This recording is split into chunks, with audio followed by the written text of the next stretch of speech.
Welcome everybody. Today I'm going to be bringing you guys a brand new guilty pleasure review, and that's going to be for Alien vs. Predator. Now, Alien vs. Predator is the mashup between the iconic Predator franchise and the Alien franchise, or the Yacha franchise and the Xenomorph franchise. If you're going to get into the whole what these creatures are called in their respective universes. So what happens in Alien vs. Predator? Well, basically a giant Predator ship launches a laser beam into the ice in Antarctica. This kind of digs a hole into the ground, revealing a pyramid that is detected by Lance Henriksen, as well as Sanaa Lathan, who is dragged into this, and she's basically, the team lead of this expedition that's going there in order to observe and kind of figure out what this gigantic pyramid is and its relationship to the other pyramids that are out there. This quickly turns deadly when one of the group members activates the Predator ship to send more Predators to planet Earth, and then things go crazy from there. So I actually like this movie.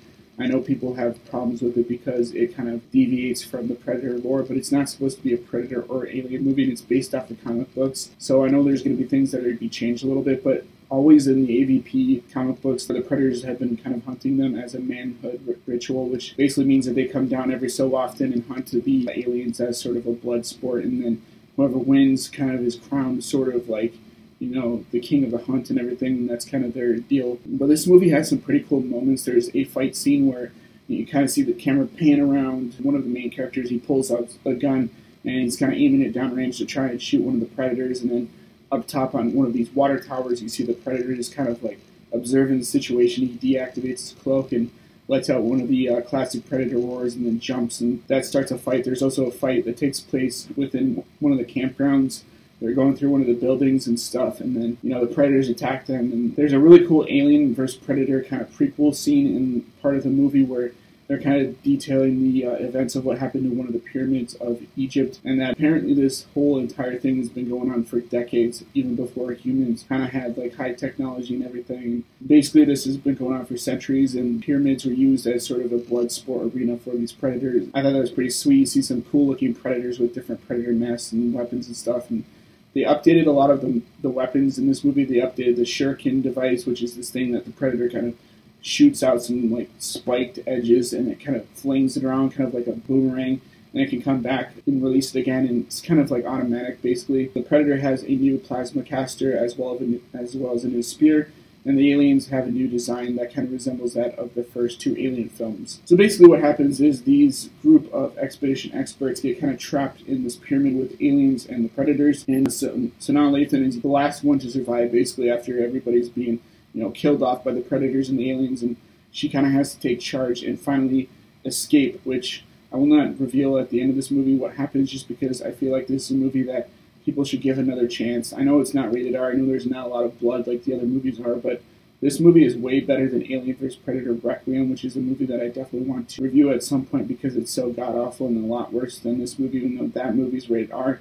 Just because you put rated R in the thing doesn't mean that it's going to be a good movie. You gotta have sort of a reason for it to be there, and not just be sort of something you get slapped on the box and be like, this movie's rated R, it's going to be good. It's not. The story and the dialogue kind of what matters, and Paul Wes Anderson is the one that directed this movie, and he even wrote the screenplay for this a long time ago, and he's a huge Alien and Predator fan, and he finally got to make the movie that he kind of wanted to make for years, and I think doing that for this type of film is awesome because you get someone that cares about the property, that wants it to do well.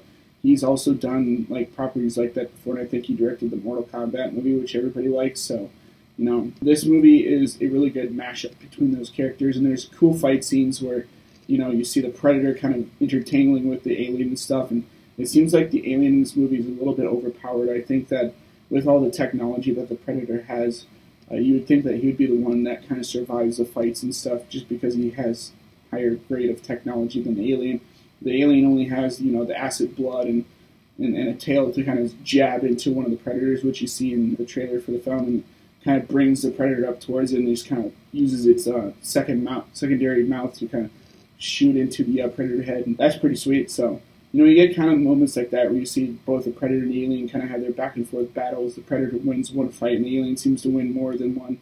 But there's this really cool scene where the Predator is trying to, mark his helmet and stuff after he's killed a whole bunch of aliens, and then you see a facehugger kind of crawling on the wall, and then it jumps at it, and you see the Predator kind of throw the Shuriken device, and before that you see an alien crawl down, and he just kind of goes whoosh, and then he kills the alien by cutting off its head and stuff. That's kind of cool. There's some really cool moments. There's one moment that kind of reminds me a little bit of The Day After Tomorrow, where you see Sanaa Lathan jumping across like a chasm and stuff, and she just barely, grabs hold of the ledge of the other chasm.